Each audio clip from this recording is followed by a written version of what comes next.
خان صاحب ہمارے تو نیوٹرل بھی نیوٹرل نہیں ہیں، تو یہ بھی ایک مسئلہ ہے. اور دوسرا یہ کہ سسٹم کے کچھ ایلیمنٹس خدا بن کے بیٹھ گئے ہیں. جب ہم نے زمان پارک میں 27 گھنٹے شیلنگ کھائی تھی تو ہمیں لگا تھا ہم کشمیر میں آ گئے ہیں. تو انشاءاللہ آپ جب دوبارہ وزیر اعظم بنیں گے تو آپ کس طرح ان ایلیمنٹس کو ان کے آئینی رول میں محدود کریں گے؟ کیونکہ یہ محدود ہوتے نہیں ہیں، یہ بار بار اپنی حد سے باہر آ جاتے ہیں. جی زرمینا، دیکھیں میں واقعی آپ نے 27 سال کی سٹرگل ہے. 27 سال میں کیا کیا ہوا، کس طرح کے مسئلے مسائل ہوئے، کیونکہ کسی پارٹی نے اس طرح کی سٹرگل تو کی نہیں. یہاں تو ملٹری وہ جو ان کی نرسری کے اندر پلنے والے تھے، ذوالفقار علی بھٹو ڈکٹیٹر کے وزیر تھے 8 سال، نواز شریف جنرل جیلانی کے چھتوں کے اوپر سریا لگاتے لگاتے وہ وزیر بن گئے. تو انہوں نے کوئی جدوجہد تو نہیں کی تھی. صرف اس ملک کی تاریخ میں ایک انسان کی جدوجہد ہے جس کو میں مانتا ہوں، اور وہ ہیں قائد اعظم محمد علی جناح، جنہوں نے 40 سال کے بعد اپنے مقصد جو پاکستان تھا اس پہ پہنچے آزادی کے لیے. تو ان کو تو ہم سب پیار کرتے ہیں اور ہیرو مانتے ہیں. تو میری کیا سٹرگل تھی؟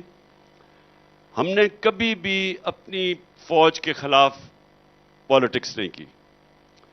ہم نے ان کی مدد نہیں مانگی. میں یہ آپ کو واضح کر دوں کہ میں نے جو کہتے ہیں نا 2018 کا الیکشن انہوں نے ہمیں جتایا تھا، یہ بالکل جھوٹ ہے. ہم نے ان کی مخالفت نہیں مانگی کبھی بھی، لیکن مدد بھی نہیں مانگی، کیونکہ میں نیوٹرل امپائر لانے والا کیپٹن تھا. میں تو جیتنا چاہتا ہوں، تو میں تو وہ ایک سپورٹس مین ہوں جو کہ فیئر اینڈ سکوائر جیتنا چاہتا ہے، وہ کسی کی مدد سے نہیں جیتنا چاہتا. میں نے کوئی پارٹی کسی کے ساتھ تو نہیں بنائی. میں نے تو کسی ملٹری ڈکٹیٹر کے ساتھ یا کسی کے ساتھ مل کے پارٹی نہیں بنائی. میں نے تو زیرو سے خود پارٹی بنائی تھی، اور اس میں ایک سٹرگل کر کے اوپر پہنچا تھا. لیکن جو 1 سال، یہ میں آپ کو زرمینا کہنا چاہتا ہوں، جو 1 سال میرا گزرا ہے، یہ میری ساری سٹرگل کا سب سے مشکل سال تھا. کیوں تھا مشکل سال؟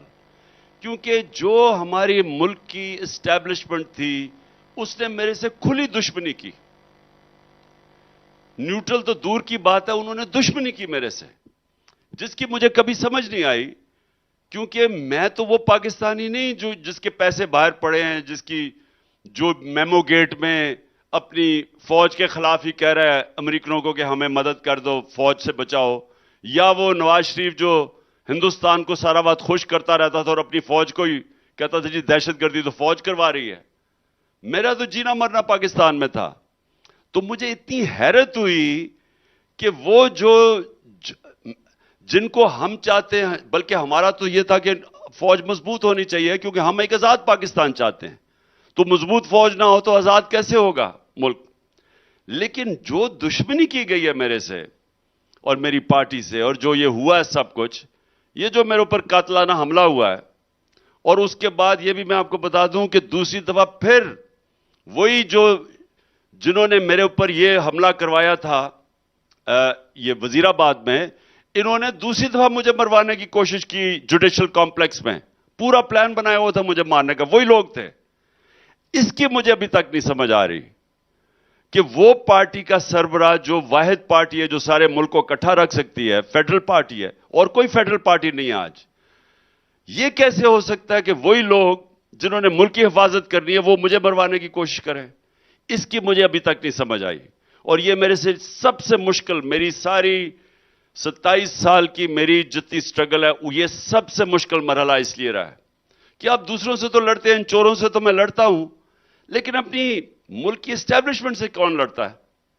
تو یہ میرے لیے جو آپ نے کہا نا، یہ سب سے مشکل مرحلہ ہے. لیکن انشاءاللہ جو مجھے امید ہے کہ آگے جو بھی چاہتا ہے کہ یہ ملک کھڑا ہو کے اپنے پیر پہ کھڑے ہو اور ایک غیرت مند ایک عظیم قوم بنے، وہ سارے لوگ چاہیں گے کہ اس ملک میں قانون کی حکمرانی قائم ہو. قانون کی حکمرانی کے بغیر، رول آف لا کے بغیر ہمارا کوئی مستقبل نہیں. چاہے یہ سارے، چاہے وہ ہمارے پولیٹیکل لوگ ہیں، جو دیانتدار پیپلز پارٹی اور نون لیگ میں بڑے ایسے اچھے بھی پولیٹیشنز ہیں, ان کو بھی یہ سمجھ آنا چاہیے کہ ان کے بچوں کا کوئی مستقبل نہیں ہے. ہماری اسٹیبلشمنٹ کو بھی سمجھ جانا ہی ہے کہ اس پاکستان کو کوئی مستقبل نہیں ہے جب تک اس ملک میں رول آف لا نہیں آتا.